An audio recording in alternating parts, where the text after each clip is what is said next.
belajar bahasa Inggris tanggal 18 Januari 2022, Palembang. Teacher Satria dengan hari ini bersama Rafif. Nah, orangnya yang ini Viv, sedikit Viv,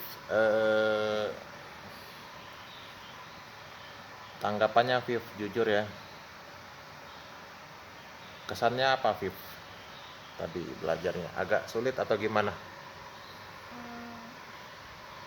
Seru dan Kesulitannya bagaimana, ada nggak? Kalau seru ya seru ya.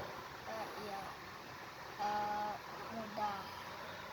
mudah dipahami. Mudah dipahami. Padahal bahasa Inggris agak sulit ya Viv ya. Iya, Kesimpulan tadi 1 jam ke belakang belajar tentang apa tadi? tentang Mengenai apa Viv? tentang verb. Verb.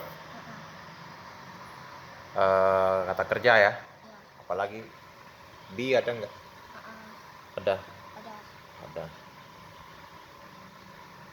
Pronoun ya. iya, Kata ganti orang ya. Nah itu dulu Viv ya.